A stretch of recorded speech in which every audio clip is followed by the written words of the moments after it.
Hey there, folks. Once again, we are going to be speaking with our leadership coach and mentor, Guillaume Wiatr. This is part 2 of a series that I did with Guillaume that started last week. And in this episode, part 2, we're going to talk specifically about leadership practices, and that changing the narrative and building respectful relationships is part of that. Unlocking courage and saying the thing you're afraid to say, and how that is a practice of leadership and inspirational narrative. What happens? He gives an example of what happens to one of his international clients when she steps up and does that. And then we talk about shrinking the brag zone and intuition in business, and exploring new ways to connect with your audience. And we touch on intuitive decision-making, how he's applying that, practicing that currently, and taking time to listen internally. And we finish by unlocking strategies through exploring your origin story. And that translates into some of his next steps in his business. Anyway, Guillaume is a super interesting person, very knowledgeable, but what I love most about him is he's kind, curious, and focused on creating impact in the world as we break through limiting labels and beliefs. So without any further ado, let's get started. You're listening to the No Labels, No Limits podcast with best-selling author Sarah Box, where you get the inside scoop on the steps action takers and decision makers take to align their purpose to their principles and achieve their goals in business and life. We focus on the mantra, no labels, no limits, no excuses. And now, without further ado, please welcome your commanding coach with plenty of chutzpah and heart, Sarah Box.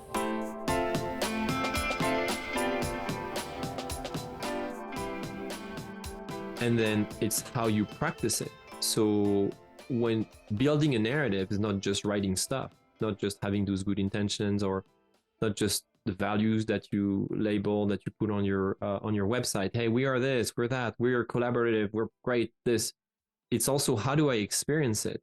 And so the rubber meets the road. The key is to connect at all levels of everything you do, make the connection between what you say and how you walk your talk. That's really when you start building a narrative.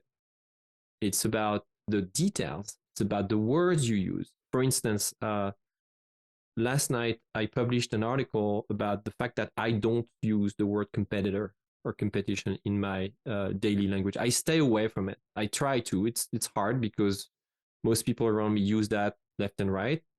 And I made this conscious choice because language and words language is performative. You shape the reality that you live in, and therefore you shape the narrative by using specific words. So first I have the intention to keep that jargon away, that forget competitor. But then, how do I listen to myself, on a daily basis? That's how I practice that very specific goal of mine in my leadership practices. How do I see this, and how do I label or not label people that some of my peers say, oh, you're competitors, and I say, well, you mean my colleagues, my confrères? That's a French, Latin, confratere, meaning being a brother with or of. Because that's what that's what leadership should be about. It should be about practicing how you rally people to go through tough changes, to tough situation and challenges. And so you can only do that. If you look at yourself first. And so that is the most effective way to change the narrative. What I mean by this line, Sarah, is write everything you want on your document and your website, in communication and marketing and all that. That's great. That's only maybe 2% of the work. 98% is, how do you execute on it? How do you apply it? How do you hold yourself accountable? How do you keep your team aligned? And if your team, or if anybody else has a better idea, better suggestion, or please listen and take that into consideration in how you shape the narrative together. Did I answer the question? That answered it in a number of ways for me. And I Okay. had a similar conversation not long ago. Someone said, well, what about our competitors? And I said, okay, first of all, I'd like to tell you, you don't have competitors. You are unique in what you are doing. You're doing it your own way. And honest to goodness, there are enough people in this world who need your help. Don't worry about your competitors. In fact, they're going to help you. So, but it's that mind shift. I really believe that. Mm-hmm. And if you don't believe everybody's a competitor, then you don't have to guard against everybody. You don't have to think, oh, Guillaume's going to take them from me. Or, it's like, wow, it's a different lens of saying, you know what, the best fit right now is Guillaume. And I'm better serving someone, even if they're my current quote unquote client, to share. If my intent is to have the impact that I say I want my business to have. So that's what you're saying, like practicing. How are you practicing your culture, if you will? Your culture. That's right. And so in the article, I also shared a few things that I do, to, again, as a leader of my practice and practically speaking, what do? Well, I have a free to attend course every month on the third Thursday of the month, and I reach out to my peers, colleagues, people who also do strategic narrative work, and I say, "Do you want to come? I love your feedback. Like, maybe you can tell me what you think of this. Is it helpful?" And several of them have taken me up on this offer. And they came, and we became really good friends. That comes from my background. My dad is a doctor. He's an ENT, and he built a practice in our little town in France. When he was in his 30s, he came to this town, knew no one, and the first thing he did was to invite all of the other doctors, all other physicians in the region for dinner. And so I was a kid, and I would see all those people, multiple times a week, come for dinner to get to know each other, exchange resources, practices, ideas. And he never used the word competitors, never, ever, right? I didn't even notice it until I didn't know what a competitor was until in that environment, until I was maybe 18 or 20, when I went to business school and like, okay, here is how you're going to have to compete, and you're going to have to defeat these people because there is war in the market, and you'll have to find a niche. And you see all that jargon that we use, that metaphor, that narrative of the war, right? It's in a way, okay, it's valid. People will say I'm a dreamer, I'm crazy. Maybe I'm not the only one. But here's their song lyrics like that. Yes, there's a famous song lyrics right here.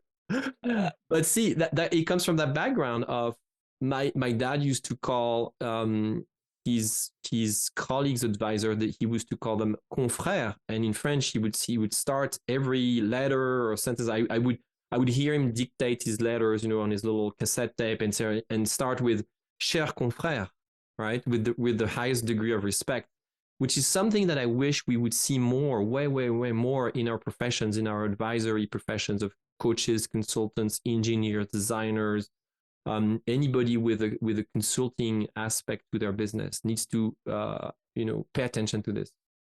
I'm going to share a quick anecdote with you, because one of my coaches, like one of the people who coaches me, grew up in France, and so she writes handwritten letters, periodically, and beautiful. I mean, like the stationery is beautiful, but it always starts "Bisous Sarah," right? And everything is very sweet, and it's elegant in its simplicity.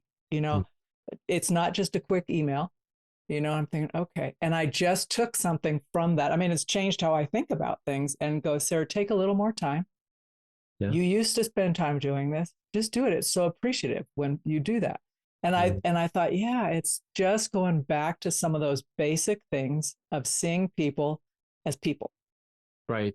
Not walking wallets, or not competitors. I love that word, walking wallet. That's that's how I used to I noticed that's how my colleagues in the retail store used to see things, and they would go to people and say, yeah, are you finding everything okay? I'm like, wait a minute. Sometimes I want to be sarcastic. I'm going, if I couldn't, I would ask for help. but Yeah. that's not really what you're asking. Right. Yeah. No. Exactly. Okay, we're getting back to you now. I've got to get us back on track. So I'm wondering, can you, folks, when you get the book or you read it, there's a section on the 10 principles of turning your organization into a source of inspiration. And what I'm wondering, Guillaume, is could you share one or two stories of those principles and how they were applied, maybe really successfully for someone? Yes, I thought so. First of all, I want to say that in the book I picked 10 because 10 sounded cool. But I really had a hard time, figure out what should be my 10 principles. That's what I recommend my clients that they do also in what I call building their own perspective, that they set a number and they start there. So I have more, but I can remember a couple of them that really stood out to me when I wrote this. The first one is the story of my client Elizabeth. Elizabeth is a top executive at L'Oréal. I've been working with her for many, many years, and she was an expat here in Seattle. She comes from the background of really expert in products, beauty products, cosmetology, formulation, and so on. And she accepts the job to run a device division of L'Oréal, right? So which is a completely different business model, different culture, and new environment, different language. So she had all the perfect storm for adaptive change here. Everything at the same time, very messy. All the parameters change, and she has to relocate her family. She has to travel a ton. And every year she has to do those keynotes back in Paris. It's an international meeting, internal meeting, and she runs into struggles with some of his peers back at the headquarters, where she doesn't feel like they're on the same page because she's working on a business model that they're not used to, right? So she has to educate them. And we start working on this keynote that she's preparing along with other pieces of strategy. And I know her well enough to feel like she's not telling it's not ringing true. It's just ringing too. There's some kind of varnish around things. It's like she's sugarcoating things, right?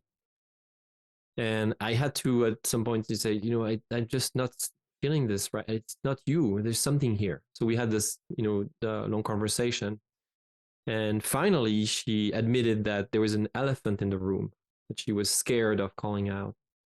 I'll make the rest of the story quite short, and because I can't give confidential details here, but she ended up calling out in front of everyone, the elephant in the room, the inadequation between two business models. She was so afraid to say this. And so my principle here is to say the thing that you are afraid to say, because you will always be surprised that it usually is the thing that everybody wants to hear, most people were thinking about, but so many people were afraid to say. And I put in my book, people will trust you for saying and doing what they wanted to say and do, right? You're just liberating something and unlocking something. So that's a practical tip to make your strategic narrative an act of leadership, not just an act of literature. Sure, we at that day we were working on a keynote and PowerPoint slide and a script. We were doing an act of literature, but not just that. It was mostly working on Elizabeth's, leadership, courage, behavior, beliefs, and having the guts to say what she was noticing. And that changes her narrative. Totally. She's in that moment and beyond. So, yeah, I mean, the feedback that she got was, okay, finally we hear the truth. Finally, somebody there saying what we're up against. Therefore, we will be better suited to fix the problem. Thank you.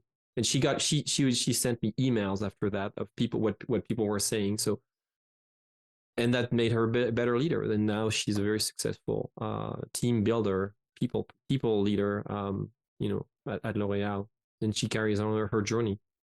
One of the ones that you have in there that I was curious about, if you recall the story, is talking about shrinking the brag zone. Okay, yeah, I love this one. I just love the concept of it. The brag zone is the brag zone show is what I mean by this is um, things like we are best in class. We use only best practices, and all combined together, we have 355 years of experience, and our product is leading edge because XYZ. It's just, uh, it's just focusing. It's just having the mindset that you just need to have the self-centered view of your business, that the more you say about how great you are, the better it's going to be.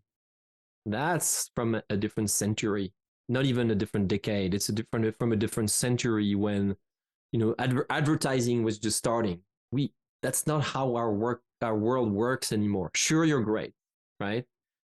But what we want to hear instead is how you're able to reframe the reality in which we live. Like, what's your point of view really? How do you read my condition? How do you interpret what's going on in my company, in my market, with my life? What could you point out that would help me manage my family better, instead of telling me that you've got 30 years of experience as a therapist and you've got all those diplomas and so on? Just that.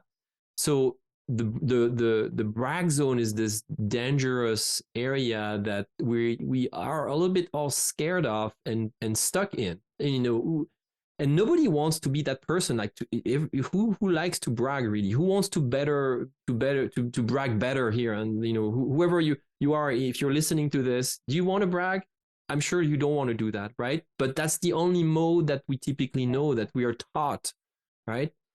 So just forget about this. Let go of this and just tell us what you see out there. That's already helpful. You're just one or two words with just one or two things, and that will work so much better. Thank you for that, because I was super curious about that. And I relate to what you're saying. When someone says, send us this, I'm going, why do you even need to know that? It's not going to help what we're going to be working at. It just feels too much. It's like, anyway, it's that whole labels kind of thing. Yeah, and to be very specific, I can sniff the brag zone miles away when I work with people. I can also show them visually. Like I can open their sales deck, and they're say 20 slides, and I say, you see those 19 slides? That's the brag zone. We need to change that. But that's all I know. Okay, well, yeah, I know. I'm here to help you be more creative about other things and see the outside. I really appreciate that. Okay, I'm shifting gears again. Just a little heads up here. I asked you before we went live if there was something that has been, specifically this morning, but even beyond that you've been thinking about lately that is coming into you about how you're approaching business or your life. And I'm wondering if you would share a little bit about that. That was a great question, by the way, and I told you I was going to steal that question. Feel free. That didn't catch me off guard. That just made me reflect on how I just spend my day and what's going on and what am I learning. And the word my answer was intuition, intuition in business. And it's my intention this year. How do I continue to evolve my narrative? Is to pay attention more to my intuition this year. This year, or forever, or today, let's say. I think I should listen to it more, pay attention to it more. I think that very oftentimes I spend hours overthinking things when I pretty much just know the answer. So I bought myself this little reminder here. I'm going to show it here because we're on camera, but I'll read what it is. It's a mug that says, hold on, let me overthink this. Oh my God, that's so great. It's a reminder for how I typically roll and what I should try to do less of, and maybe think less but feel more. What my body is telling me. Do I have goosebumps, chills? Do I was it someone? So I don't know anything about how you do this better. So I'm all ears here if you can help me, Sarah. But I asked my coaches too and a few friends, and they told me, oh, you've got to do embodiment exercises. I'm like, what's that? Okay. And immediately I thought, yeah, this is great. This is what I need. I'm feeling things. Absolutely. So that's what I'm doing right now. I'm starting there. I it's always interesting to see, I sit on board meetings very often, and we try to rationalize these decisions and so on. And you see the moment where the decision is actually just purely based on intuition, because we've tried so hard to rationalize everything that we can't do it. We're like, okay, screw this. Let's just go with B. We're doing it. Oh my gosh. I got in so much trouble because someone said, well, what is your thought process behind that? Where's the data? I'm saying there's absolutely no data. I'm sorry. I've been watching things, seeing things. It's my gut. I'm going, yeah, that doesn't fly in a corporation very well. I know. It does. And it's more so, honestly, it comes from some other observations. Go ahead. I was going to ask that question to you. Is do you see that do you see progress there? Personally, or in the external in corporations? I see people being willing to examine it more. Okay. But I still think we have this reliance on proof. Mm-hmm. So sometimes I feel like a salmon swimming upstream. It's like, okay, we need all this data. Okay, that's good. They're metrics. They help us understand where we are in relationship to where we want to go. But do they tell us, are people better off? Like, are there some things that we're observing that may not be quantifiable yet? It may be early on in the capturing of that kind of information, or that is such, for me, Guillaume, it's more a sense of like, I see something being used in one way.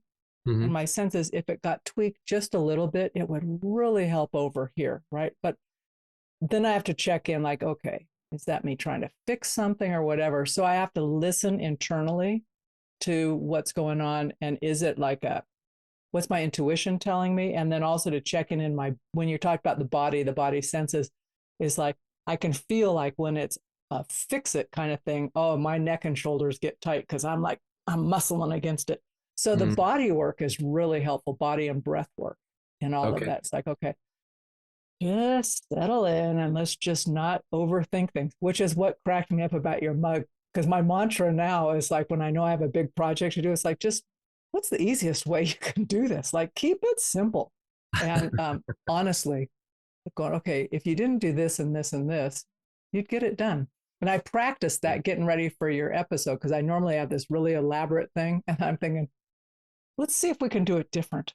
And I did, and I had a lot of fun doing it because I did it different. So anyway, that's a little off track. But how will you apply that, do you think, going forward? I don't know. I'll have to think about it. How do we apply this? You mean you'll have to think about it? For me, or either way. Either way. Let me overthink this a little bit, Sarah. Oh my gosh, you are so funny. No, you meant for me or in general?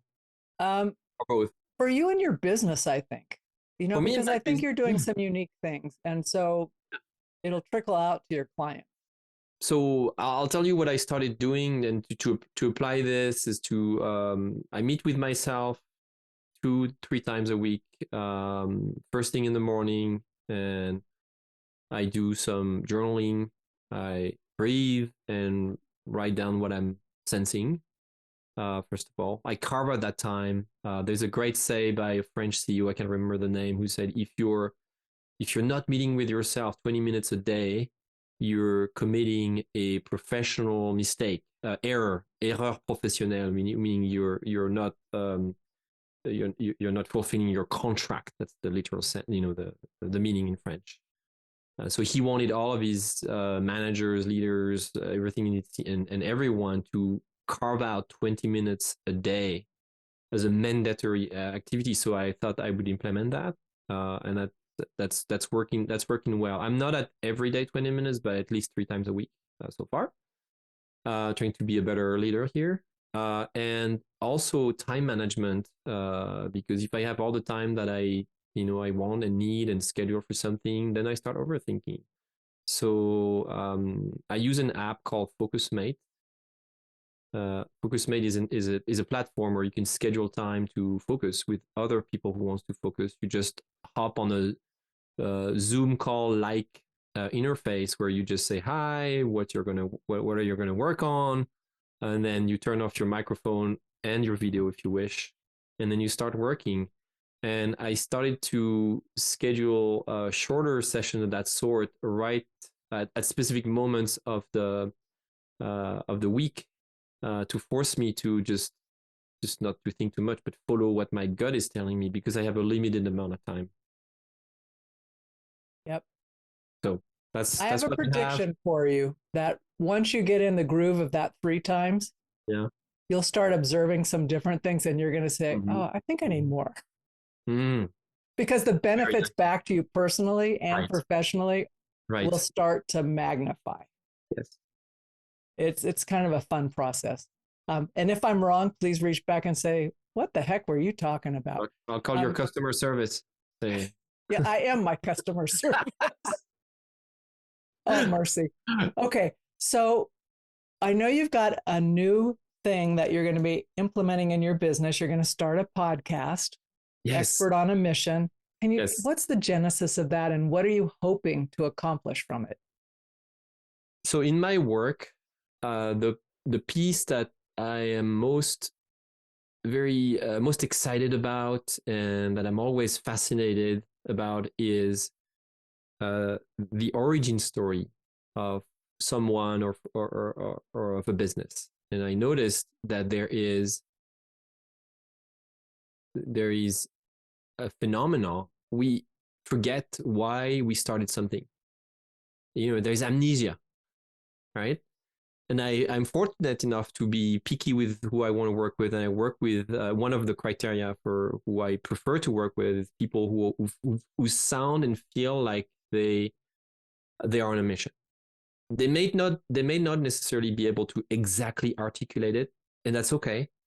I can help with that if they want to, but they just feel like it. They're just committed. They're just something, a force that is greater than themselves that they want to use, and they don't know how to channel it. And so when they are in their entrepreneurial journey, they typically start there, and they either join a company where that is to use that energy. They focus on their vocation. They do incredible things, or start their own business, and then over time they forget. And every time I've helped somebody remember that moment. It unlocked so many things. Typically it just clarifies the business strategy at a level that is just unprecedented, because all of a sudden we remember why we started. Maybe where we're headed is not necessarily the direction that we had in the first place, but at least we're conscious of that, and we regain control and intention over where we want to head strategically.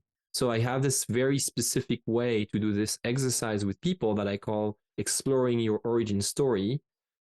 And I thought, wouldn't it be beautiful, wonderful to invite people to not experience the formal exercise, because that's not what you do on a podcast, but just come in and talk a little bit about, why they are on this mission, what happened, what are they struggling with, what kind of help they're looking for, maybe give them also a platform and an audience to ask for help, and build community and relationship. I'll have to say this is inspired by my one of my favorite podcast, next, second to yours, of course. Very good. Guy Raz, How I Built This. I don't know if you know that podcast. Where I do know of it. You don't know of it? Okay, so I've been listening to that podcast for years, and every time I get goosebumps, like, oh my gosh, that's how Mud Pizza was started. Wow, this couple was driving with their kids. They couldn't find healthy choices for their kids, and also they wanted to see restaurants that offer opportunities, and they started Mud Pizza, which is now a national chain here in the US. International, I think it's international, about to be public. So I thought, maybe I'll do my own version of this for people in professional services who are mission driven. And Expert on a Mission is also the name of my coaching program. So I'm just curious. I just want to, and I think that gets me going. That will very likely fuel my mission. Yeah. Where I am. It will. Okay. So I'm super excited about it. It make sense. It makes perfect sense. And okay. I love that you're, well, it also aligns with people who are just like, they're going, okay, this is what currently exists, not satisfied with it. Let's do something different. And just because it doesn't exist doesn't mean there can't be something better, different, whatever. So I think that's so powerful. When are you going to launch? I want to know so I can subscribe. Let me think about it. No, just kidding. I'll have to ask my intuition because I don't have a launch date yet. I did a handful of test conversations to see how it feels, what would be some of the maybe the questions, but I guess I'll just have to jump in the pool and just go. It goes quicker that way once you start. Right. You'll have to teach me because you've been for over 5 years now. So yep. Yeah, well, I just jumped into the deep end. I thought, okay, I know enough to get in trouble, and then you figure it out as you go. Okay. So I know you have. We're going to wrap this up because I could pick your brain all day long, but I'm going to stop. You have something that can benefit our listeners, and I'm wondering if you would share what that is. Mm-hmm. Yes. So along with the book, and that came after the book was launched, I developed an assessment that I call the Narrative Power Assessment. It's just a few questions. It takes 3.5 minutes to take. Take as much time as you want, but that's what the data tells me. It's available on my website, and when you take that assessment, you get an email with your results, and that's it. And usually I look at it and I kind of let people contact me if they're interested. I don't have a funnel, and I don't sell this way, just in case you didn't pick up on that. I picked up on it. Okay, good. But for your audience, I'd love to offer 30 minutes of my time with whoever is interested in going over their results. Granted that they are authentic results, don't just throw numbers in there, but just do it in a meaningful way. Answer the questions as authentically as possible, and then reach out to me and say, just tell me you heard this on Sarah's show, and let's take 30 minutes to go over your results and help me give you my 2 cents on that. So that's my offer just for this podcast. Well, thank you. I think that's a really generous offer. And for folks who have ever struggled with even being able to say what their purpose or their mission or any of those things that are pieces of a narrative, this is such a generous offer. Really generous. Thank you so much. One last question for you. And what should I have asked you today that I didn't ask you? You didn't ask me why I color code my books in the background. I see that. I wasn't sure if it was a real background or not. I'm thinking he's very obsessive. Okay. Why do you color code your books? So, and just for people who are listening here, not with the video, I'm sitting in here in my office, and my shelf here has lots of books, and I organize them by color. It looks like a rainbow, a horizontal rainbow. Right. I do this because I read a lot, love books, and those books I like to refer to and continuously learn from them. And I need to be able to retrieve them very quickly. I'm like, oh yeah, I heard who said this. Oh, it was in this orange book. And I turn around and I just go to the orange section, and the orange section has like maybe 10 or 15. So it narrows down the choice, the search. So it's my own visual search engine. I like it. It's simple. Yeah, it's simple. And for folks who remember by color or location, it makes it really easy. Exactly. For me, it works. Okay. I should have asked you that. I did not. I thank you for that creative question. I'm not sure I'll ever be able to ask anyone else that question again, unless someone's listening and they're going to have something similar. And if I see it again, I'll ask again. Yeah. So, I want to thank you so much for being on the podcast. I've enjoyed learning from you today immensely. And If you can't tell, there's many more things I think we could talk about. So please stay in touch, and get back to me with how the whole intuition application is going, how you're applying that, and we can have a separate conversation. I would love that, Sarah. Thank you so much for your help, and I learned too. So thank you so much. Very fun.